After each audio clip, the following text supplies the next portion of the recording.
Hi friends, how are you? A very good morning. So today is May 22। चलिए देखते हैं आज क्या था। एक तो सुप्रीम कोर्ट की बहुत बड़ी रूलिंग आई है कि जो गवर्नमेंट ने अलाउ किए है कि जो इनसॉल्वेंसी प्रोसीडिंग्स हैं वो अब पर्सनल गारंटर्स। देखिए मैं आपको बताता हूँ क्या होता है। अगर आप लोन लेने जाते हैं ना, सपोज करिए आपने एक कंपनी बनाई है, प्राइवेट ओन कंपनी बनाई है, और आप बैंक से लोन लेने जाते हैं, तो ये नहीं होगा कि आपकी गारंटी पे लोन मिल जाएगा या आपके पेपर्स पे लोन मिल जाएगा।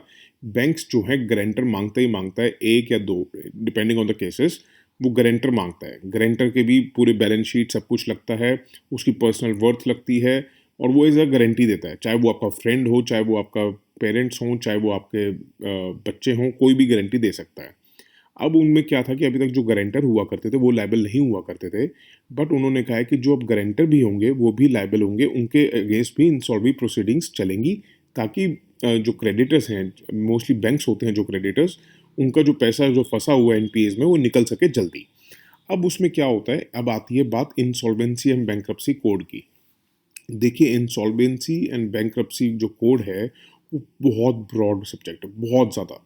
अगर देखिए वो जब 2016 में आया था तो it was important for 2016 and 2017। उसमें अमेंडमेंट्स होती जा रही हैं और वो बहुत बल्कि होता जा रहा है। तो अगर आप सोचें अभी क्या है कि अभी एज ऑफ नाउ आईबीसी जो है पिछले 6-7 महीने 8 महीने से, और आपके जो 2021 में दे रहे हैं या 2022 में देंगे, अभी तक ऐसा कोई सिनेरियो नहीं बना है कि इंसॉल्वेंसी एंड बैंक्रप्सी कोड को इतनी डिटेल में पढ़ा जाए। अगर आप इसको पढ़ने लगेंगे तो आप मानिए मेरी बात, आपको बहुत टाइम लग जाएगा इस पूरे सब्जेक्ट को प्रॉपरली कंप्लीट करने के लिए। मैं उसकी बात नहीं कर रहा हूँ जो डिफरेंट साइट्स पे इसके शॉर्ट फॉर्म्स में दे रखा है। उससे ना तो पेपर में मज़ा आएगा आपके, ना एग्जामिनर को मज़ा आएगा। बट इसको प्रॉपर फॉर्म में कंप्लीट करने में इट विल टेक टाइम। तो मेरी सजेशन आपको यही है कि आईबीसी को देखिए, अब मैं जो आपको नोट्स बना के दे रहा हूँ ये इतना मोटा मोटा बना के दे रहा हूँ कि आपके ये काम आ जाएगा प्रीलिम्स में, आपको ब्रॉड कॉन्सेप्ट समझ आ जाएगा। बट अभी आईबीसी को पूरी डिटेल में, बहुत लेंदी सब्जेक्ट है ये, उसमें बहुत ज़्यादा लेंदी टॉपिक है, उसमें जाने की ज़रूरत नहीं है।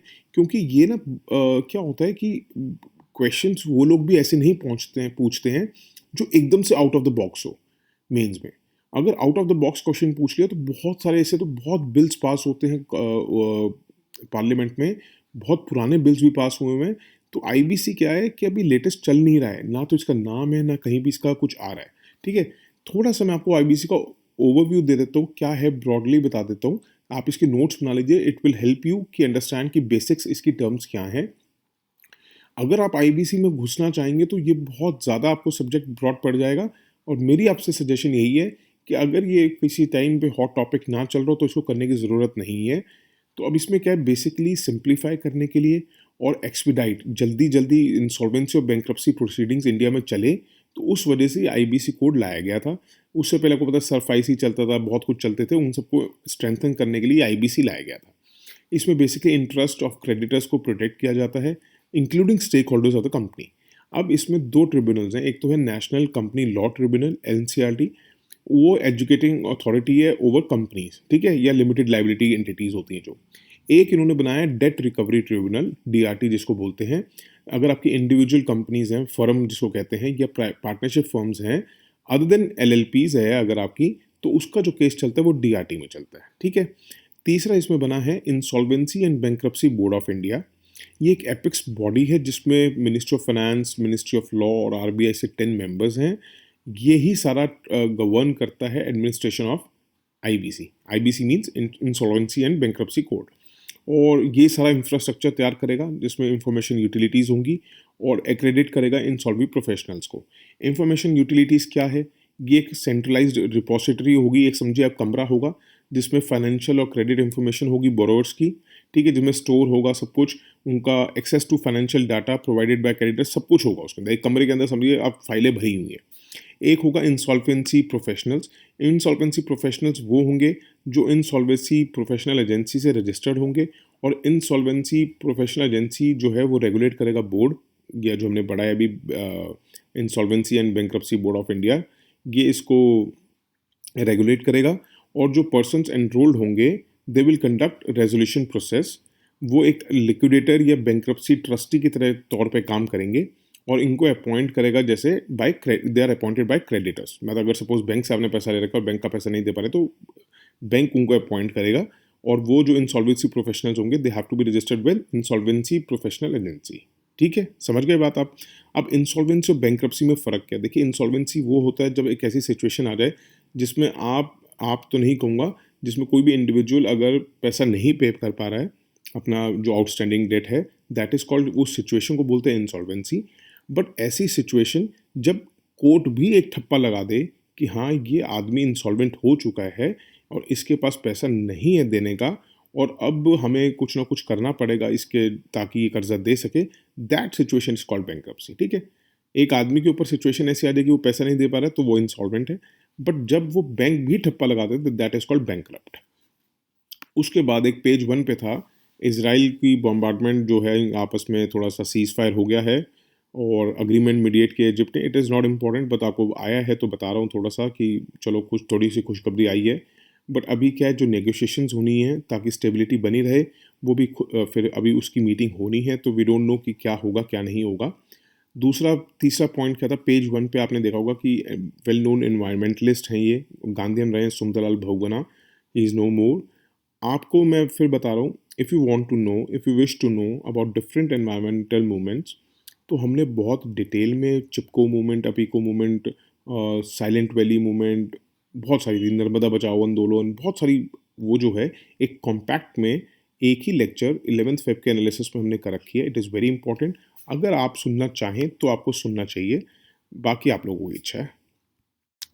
एक एडिटोरियल में व्हाट्सएप का था, हम पहले ही बहुत बार डिस्कस कर चुके हैं, चलिए आया है तो मैं थोड़ा सा आपको बता देता हूँ व्हाट्सएप का क्या है। क्वेश्चन आता है तो पहले हमें बताना होगा कि व्हाट्सएप के साथ इशू क्या चल रहा है, व्हाट्सएप के पॉइंट्स क्या हैं, गवर्नमेंट के पॉइंट्स क्या हैं, क्या होना चाहिए। ठीक है, सीधा सीधा एक बात बताता हूँ आपको। व्हाट्सएप ने इन अर्ली 2021, देखिए क्या होता है कि जो आप 2021 में पेपर दे रहे हैं वो तो उनको लिखने की ज़रूरत नहीं है, बट जो 2022 2023 में देंगे उनके लिए लिखना ज़रूरी होता है ईयर।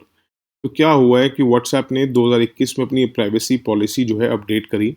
उसमें क्या है कि यूज़र्स, जैसे हम लोग जो यूज़ करते हैं, वो अब स्टॉप नहीं कर पाएँगे ऐप को। जैसे पहले तो हमारे पास ऑप्शन होती थी कि हम ऐप को परमिशन नहीं दे रहे थे कि हमारा डेटा शेयर किया जाए, जैसे लोकेशन या नंबर वगैरह, कि अपनी उसकी जो पेरेंट कंपनी है फेसबुक से। आपको पता ही है व्हाट्सएप को फेसबुक ने खरीद लिया था। अब क्या है कि अब अपडेट होने के बाद हम उनको ना तो रोक पाएँगे, अब वो हमारा जो डेटा है वो शेयर कर पाएँगे फेसबुक के साथ। या तो आप एक काम कर सकते हैं, या तो शेयर कराइए या आप अपना डिलीट कर दीजिए अकाउंट ऑल टुगेदर, कि व्हाट्सएप ही डिलीट कर दिया आपने अपने फ़ोन से। तो ये इन्होंने शुरू किया था। तो इन्होंने पहले तो फ़रवरी 8 थी इनकी डेडलाइन, बट उसके बाद बड़ा बैकलैश हुआ, उनके बुराइयाँ होने लगी, तो उसके बाद क्या हुआ और लोग सिग्नल या टेलीग्राम पे जाने लगे, तो व्हाट्सऐप ने अपनी जो डेट है वो मई 15 तक कर दी थी। फिर उसके बाद किया कि हम मई 15 पे भी ये नहीं करेंगे, एनफोर्स नहीं करेंगे। अब हम सिर्फ़ क्या करेंगे, रिमाइंडर्स देना शुरू करेंगे लोगों को फॉर ओवर सेवरल वीक्स, ताकि लोग मानने को तैयार हो जाएँ या अपने आप सेल्फ उसमें प्रिवेसी को मान लें। उसके बाद क्या है, थोड़ा-सा हम बताएँगे। व्हाट्सऐप के टोटल यूज़र्स हैं 200 करोड़, जिसमें से 50 करोड़ तो इंडिया में हैं और जो सिर्फ़ फ्री यूज़ कर रहे हैं हम। अब व्हाट्सऐप का क्या है कि वो कह रहा है कि हमने जो प्राइवेसी अपडेट्स करे हैं, उससे क्या, एक तो बिज़नेस इंटरैक्शंस ठीक हो जाएँगी और दूसरा क्या है कि हम फ़ेसबुक को ये डेटा बेचेंगे, फ़ेसबुक को डेटा देंगे तो फ़ेसबुक क्या उसी हिसाब से पर्सनलाइज़्ड, जैसे जो आपकी पसंद है, जो आपका वो रवैया देखेगा, उस हिसाब से आपके हिसाब की एड्स आपके पेजेज़ पे चलाएगा, ताकि हम लोग इससे हम पैसा कमा सकें उन एड्स से। अब और फ़ेसबुक का कहना क्या है कि हम लोग फ़ोर्स नहीं कर रहे हैं किसी भी यूज़र को कि आप एक्सेप्ट करें। आपके पास ऑप्शन हमने दे रखी है कि अपना अकाउंट डिलीट कर दीजिए। ठीक है? ये बात है व्हाट्सऐप की। व्हाट्सऐप ने दूसरा क्या एफ़िडेविट में दिया है कि हमारी पॉलिसी कोई डिफरेंट नहीं है जो दूसरे प्राइवेट ऐप्स हैं, चाहे गूगल लगा लो, बिग बास्केट लगा लो, कूल लगा लो, और कुछ गवर्नमेंट की ऐप्स, पब्लिक ऐप्स भी हैं जैसे आरोग्य सेतु, भीम, आईआरसीटीसी ही, वो भी ऐसा करती आ रही हैं, जो व्हाट्सऐप का पॉइंट है। अब गवर्नमेंट ने क्या पॉइंट रखा है, गवर्नमेंट ने कहा है कि व्हाट्सएप जो है डिस्क्रिमिनेट कर रहा है अगेंस्ट इंडियन यूजर्स।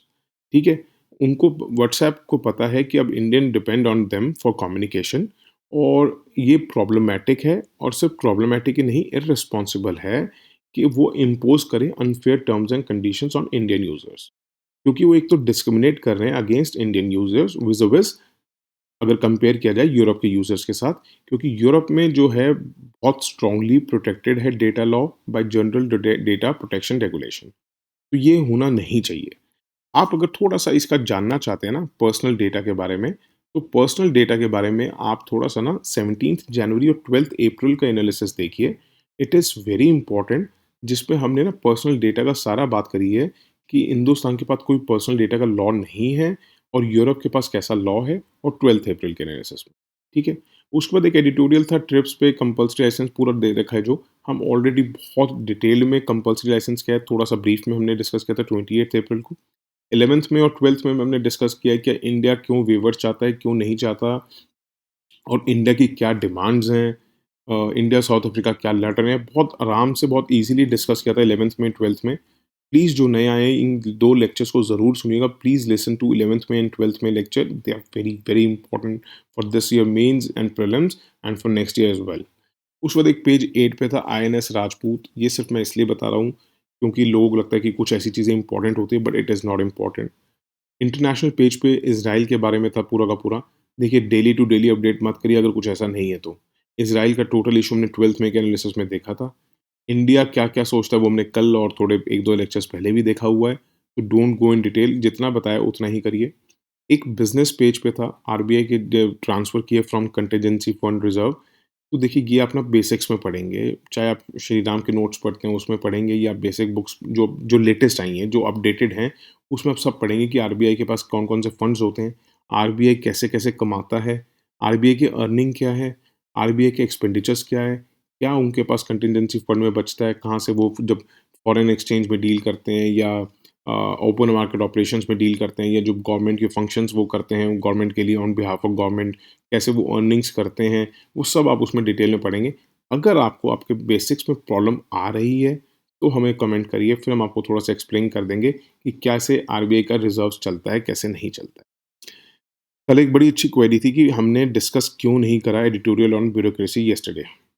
देखिए जो कल ब्यूरोक्रेसी पे आया था वो बेसिकली आया था जर्नलिस्ट वर्सेस स्पेशलिस्ट, ठीक है? आप मानते हैं वो चीज़ आई होगी, आपने पढ़ी भी होगी, आपने नोट्स खुद भी बनाए होंगे। देखिए क्या है कि ये जो ये वाला टॉपिक है बेसिकली जर्नलिस्ट वर्सेस स्पेशलिस्ट, जो कल के पेपर में आया था, थोड़ा-सा बायस्ड था वो। दे इंक्लाइन टुवर्ड्स स्पेशलिस्ट, और वो ऐसे नहीं होता है। और बेसिकली क्या है, ये टॉपिक जनरल स्टडीज़ का नहीं है।